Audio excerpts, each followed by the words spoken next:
Dar noriu pakalbėti viena svarbia tema, nes sulaukiu iš žmonių tokių klausimų. Jeigu aš pas jūs atvyksiu ir jūs mane pamatysite, aš esu garsus žmogus. Mano brangieji ir mylimieji, aš noriu jums pasakyti vieną. Manęs nedomina jūsų pavardės, manęs nedomina jūsų statusas, manęs nedomina ką ir kiek jūs turite. Energetinis gydymas tai nėra scena. Energetinis gydymas tai yra tylus Dievo darbas. Čia nėra statistikos. Jūs nesat tik numeris mano sekėjų skaičiumi. Jūs nesate auka, apie kurią galbūt kažkas kada nors kalbės garsiai. Jūs esate žmogus, siela. Ir skausmas jūsų man yra šventas. Kada ateinate į šį gydymą, niekada niekas apie jūs nesužinos. Mano darbas yra negarsinti jūs. Tai Dievo darbas gydyti. Ir jis viską tą daro tyliai. Tikrai be žodžių, be šurmulio ir be liudininkų. Čia nėra kamerų, nėra žurnalistų ir nėra jokių pasityčiojimų. Nėra pasakojimų galbūt kitiems apie jūs. Negali šioje vietoje jokios būti viešumos. Nes tai yra tik jūsų ir Dievo. Tai, kas vyksta tarp sielos ir Dievo, ir pasilieka ten. Ir niekada nebus nutraukta išorinių triukšmų. Nebent jūs patys pradėsite garsiai kalbėti. Aš nepasirenku žmonių. Aš esu tik gydomasis kanalas, pro kurį teka gydančioji šviesa. Ir šviesa pasirenka, ji žino, kas tuo metu šaukėsi jos pagalbos. Ir kai būtent tu ją kvieti, aš tik tada ir pradedu dirbti ir veikiame ir siekiame to kartu.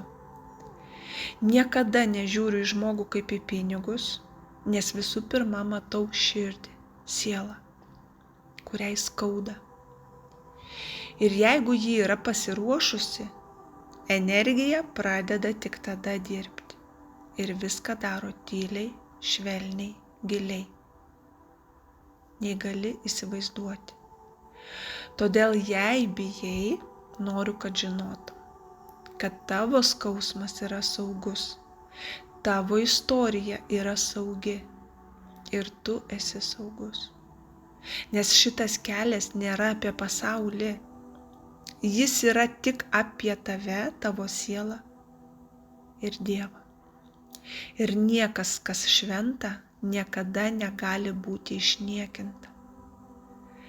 Tai labai prašau ateiti pas mane be savo kažkokių titulų, be savo pasiekimų, be savo garsių ir galingų pavardžių. Nes aš noriu, kad pas mane ateitų jūsų sielos. Bet ne jūsų pasiekimai ir ne jūsų turimi turtai skaičiais. Nes tą kartais daro žmonės atėję, jie galvoja, kad aš toks ir čia prašo man, kaip sakant, be jokių eilių ir čia ir dabar ir staigiai, vos ne kiti duoda suprasti. Ne, stop. Stop ir dar kartelį stop. Nepajudėsime nei sekundę, jeigu žmogus pradeda tokiu būdu. Pas mane žmonės ateina būdami žmonėmis. Aš pas save priimu, dar kartą sakau, žmogų. Su noru gyti nuo turimų esamų. Ar tai bus sveikata, ar tai bus problemos, ar tai bus šiaip santykiai. Nesvarbu, kad ateitų pas mane žmogus. Be pavardžių ir statusų. Tai labai prašau. Tikrai būkite dėl to ramūs. Niekada gyvenime Negalvokite, kad kažkur kažkas galėtų sužinoti, kad žinai, aš kreipiausi ten ir ten. Tai yra absurdas. Absurdas, nes dauguma tikrai taip mąsto ir galvoja, kad čia vos nepašauksiu, pašvilpsiu kokiem tais žurnaliūgom ir jau bėgsiu į kažkokią pirmą pasitaikiusią laidą apie tai kalbėti. Niekada gyvenime.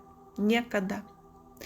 Tai tada mums, kaip sakant, nepakeliui, jeigu tavo širdyje tokios, tiksliau galvoje tokios mintis.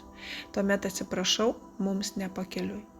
O jeigu tavo mintis apie išgijimą ir kad tau reikia šiokios tokios pagalbos, visada tavęs laukiu. Tai tiek.